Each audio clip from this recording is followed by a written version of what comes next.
Yair, so 25 years being an entrepreneur, being an angel investor.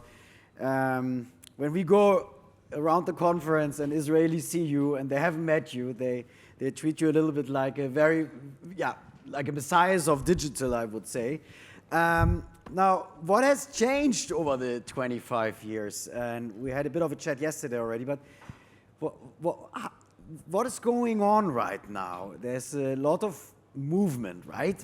How do you summarize it? Yeah, so I think, actually before I start, how many are investors and how many entrepreneurs here? Who is an investor? So most of you are entrepreneurs. Okay. So we can talk bad about the investors. Yeah. They're having lunch. So again, if you look on 25 years ago, or actually 26, when we started it, or I was a young entrepreneur, basically most entrepreneurs went to start companies not because of the money involved, not because of the exit. They wanted to start a business. They wanted to change something, to create a product. It was very passionate and so on. If you look on what's happening in the last 10 years, the way I look on it, and again, I invested, I don't know, like 70 companies over the years, is entrepreneurs are building an exit. They don't build a company. They care about the exit. They care how to structure the company in order there will be an exit. They don't care what's going to be a day after, which basically means most acquisitions fail. Most companies, they don't care about the infrastructure, the technology. I mean, it's very sad. I'm not saying you're doing it, but it's very, very sad. ICQ took 26 years. My second company was called Atomy. I was sold. It's still live and kicking and doing very, very well. And that's all of it is being fueled by the VCs. The VCs are pushing it? They want to have faster exits and they only want to build companies to sell them? Is that what you're saying? So the VC basically say growth, and that's an advice for entrepreneurs, growth before anything else. They don't give you time to go and invest in unit economics. They go and say money can solve tons of the problems. Guess what? It cannot. Sadly, it can solve a lot, but not all of them. They prefer speed over product, speed of scale your revenues. They don't care about your profits. They don't care about making money. And by the way, they're right. So again, if you look on the biggest companies out there, Amazon, they didn't make money for years. Yeah. So there are many, many examples of the biggest companies out there that the model works for them. But for the majority of the companies, it doesn't work. I mean, the other thing that you have to look on is, which is actually happening over here, is that, okay, WeWork is the poster child of it. Many entrepreneurs want to become kings. That's the way I look on it, like the hero, the emperor. But they cannot make it themselves. They need someone to appoint them or make them a king.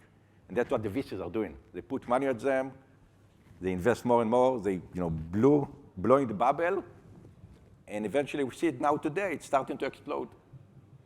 And what do you think is going to happen then from now? Why is this happening? Is digital becoming of age? So there's just too much going on. I mean, the platforms. The big companies became too big. Very, very big, Google and so on. If you look on the acquisitions that they did way less acquisitions in the last 12 months than they did before. But they're not allowed anymore, right? Some of them are blocked, regulatory, because they're too big. Some of them don't really care. Hey, if you buy a company, it cannot move the needle. I mean, Microsoft bought very big. Google is now talking about, rumors buying HubSpot. They want the big ones. They don't want a small acquisition anymore. So if you look at a company, you need to build something that can go and eventually one day, hopefully IPO, needs to be way bigger than hope that one of the big guys will buy you.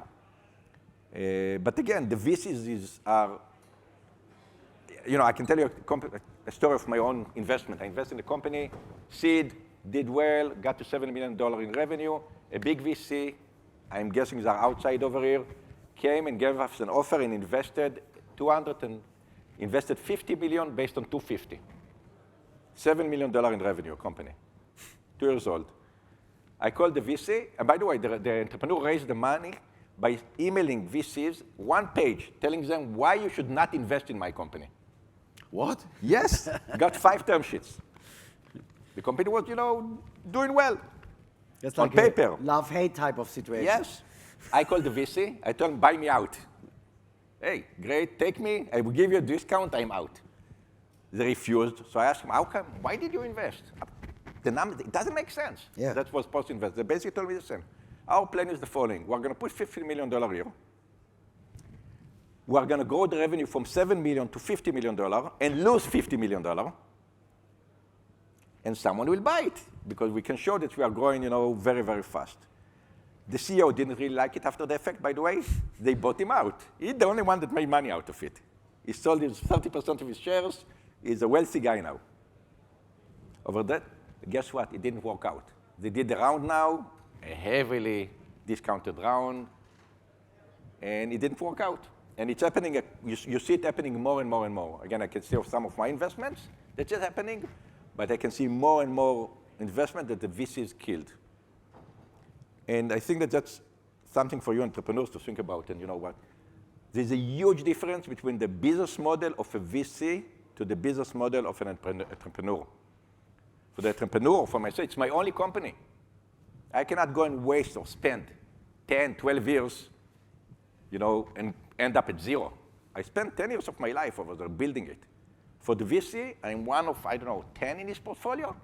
He needs one to be successful, one to be very big. That's the model. Most of VCs work like that. 10%, 20% of their investment, investment makes for everything. And as long as that's the case, we'll see it happening. And it's in the end of, the entrepreneurs. So you're on your third company with AppCard. I'm my third company. ICQ was the first. 2 years. Dotomi. 11 years. And AppCard. 13 years already. It's going to be bigger than all of them. But it took me many, many years to go and find the right product market fit to make sure that the unit economics work over there. And guess what? I am making money. He left his family in Israel, moved to New York, and is basically going there where it's the toughest, if you make it in New York. But America is so big. I think, how many groceries you have, you said? 10% of the market. And it's like 300,000? Yeah. It's big, and again, you don't need to do other countries after that one. Yeah, it's an advice for all of us that are coming from Europe or from, again, Israel is very common because Israel is very, very small. There's nothing over there.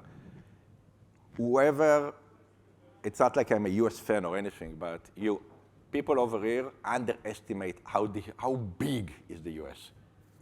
It's huge. And any company out here that believes they can make a big company out of Europe, not too many companies were created out of Europe for the local market. You have to go to the US, it's big. If you look on the local stock market, hey, maybe Germany has an okay stock market. The rest is maybe London a bit. You want to be out in the US. It is what it is. The law of the big numbers. There? I think Finn, as a company from Munich, showed you don't need to necessarily move. Yeah, there are few monies that, one, you don't need to move. No. But you had to move because it's a very local business. It's very, very local business, face-to-face and so on, but you don't need to move. But you need to have a market presence over there.